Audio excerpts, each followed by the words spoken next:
Hello, c'est Théo de la nouvelle école et bienvenue dans cette nouvelle vidéo. Aujourd'hui, on va tester la résistance du PLA. Avec l'équipe, on a pris les paris sur quelle était la meilleure manière de tester la résistance d'une matière imprimée en 3D. Est-ce que tu as une idée de comment on pourrait faire un test de résistance? Bah, rouler dessus avec un camion. Des pétards dedans, mais des gros bisons, hein, des trucs balèzes. Une grosse explosion. Un truc gigantesque. On le lance du haut d'un immeuble. Genre on fout des pétards dedans? Ouais. Tu vois, à Las Vegas, Je sais pas, on le martyrise avec un marteau. explosion de fou. Comme dans le dernier film là, qui est sorti avec Cillian Murphy, Oppenheimer. Bon, comme vous pouvez le voir, tout le monde a été plutôt créatif. Et comme les pétards sont revenus 2 fois, on a décidé de tester cette technique. Comme on va exploser des trucs, on a décidé d'imprimer des blocs de TNT de Minecraft. Niveau paramétrage, le cube il est rempli à 10% avec un remplissage en grille, avec du PLA classique. Donc c'est censé être quand même assez fragile. Néanmoins, petite subtilité, étant donné qu'on a imprimé un bloc avec 3 couleurs, donc rouge, blanc, noir, il y a donc 3 bobines qui ont été utilisées et on peut supposer qu'il va y avoir une faiblesse structurelle entre le changement de chacune de ces couches. Et ça, bien sûr, on le verra au moment de l'explosion. Pour observer tout ça, on a testé le tout avec une caméra slow motion. Pour ceux que ça intéresse, c'est la Chronos 2.1. Bon allez, on a assez d'explications avec tout ça. On va passer à la partie qui nous intéresse, la partie des explosions. On va essayer avec le premier pétard. À mon avis, ça va pas faire grand chose. Tu sauras. Pétard.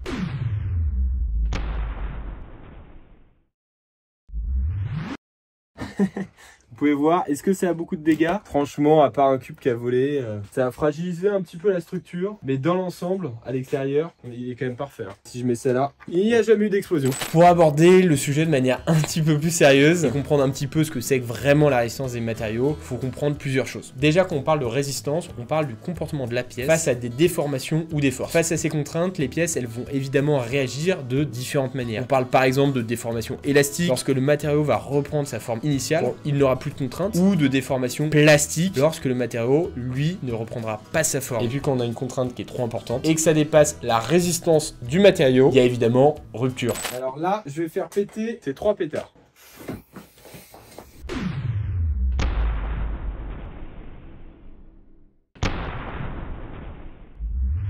Ah putain, le deuxième il a pété à l'extérieur en fait. Bon, étant donné que j'ai relié les pétards entre eux, un qui a pas pété, qu'on a que 2 explosions. Pareil, des fragilités sur, sur le cube. C'est surtout sur le haut que ça a un peu fragilisé, vous voyez. Hop, on va passer au stade d'après. Hein. Clairement, on en a marre, ça n'explose pas. Donc on a racheté des trucs vachement plus gros. Vous voyez, on en a plein. On va commencer par un seul gros. Ok, donc là je l'ai mis comme ça. Le PLA est beaucoup trop résistant. Ah oui, putain, par contre, c'est incroyable. C'est trop stylé par contre.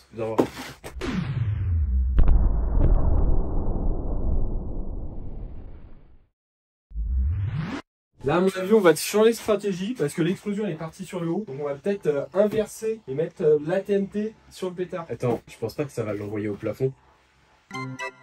Visiblement, il y a eu quand même assez peu de dégâts. Avec un gros pétard, on va passer donc à 2 gros pétards. Là, je pense que ça va faire du dégât. Ça, c'est des années d'expérience. Quand j'étais au collège, 3 de 1. J'en ai allumé qu'un. Ah non, j'en ai allumé 2.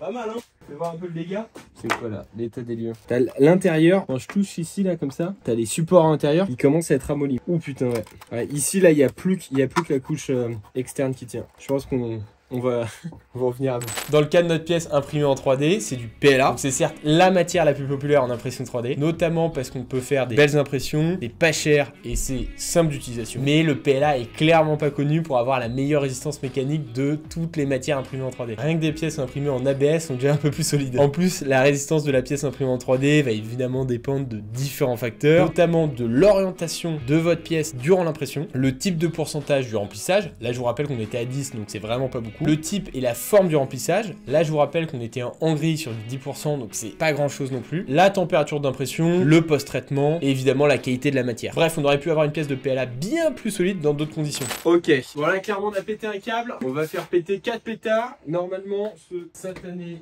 cube va être complètement explosé. Et voilà, j'ai raté. Casse-toi.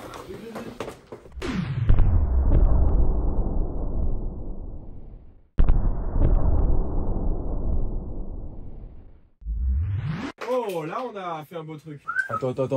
Regarde ça. L'autre s'est pas allumé à droite. Hein. Allez, je check, c'est bon. Là, par contre, les dégâts sont nombreux. Regardez ça. Là, il commence à faire la gueule. Ceux qui disent que l'impression 3D, même avec du PLA, c'est pas résistant, ces gens-là vous mentent. Moi, je propose de l'achever.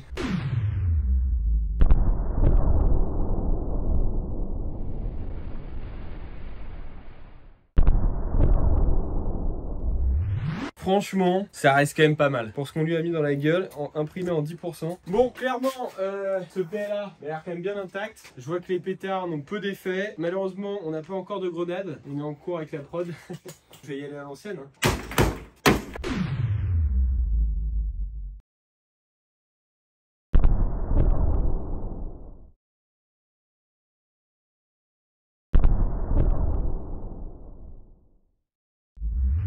Dans tous les cas, si vous avez besoin de réaliser un projet qui demande une certaine résistance, tournez-vous plutôt vers des matières comme le PETG, l'ABS. Et si vous êtes un petit peu plus à l'aise en impression 3D et vous avez une machine un petit peu plus performante, tournez-vous dans ce cas-là plutôt vers du nylon ou du PC. Pour conclure, vous l'avez vu, notre bloc de PLA était quand même sacrément coriace. On en avait imprimé plusieurs, mais finalement on n'a pas eu besoin de les utiliser. Après, ça reste des pétards, hein, c'est pas une grenade. Donc je dois dire que je suis quand même déçu, je pensais que ça allait être broyé dès la première explosion. Mes rêves d'enfant se sont évanouis. Et évidemment, un vrai test de résistance ne s'effectue pas comme ça. Dans tous les cas, si cette vidéo vous a plu, n'hésitez pas à la liker, la commenter. Et si vous voulez réellement vous perfectionner en impression 3D, venez faire un tour sur notre site.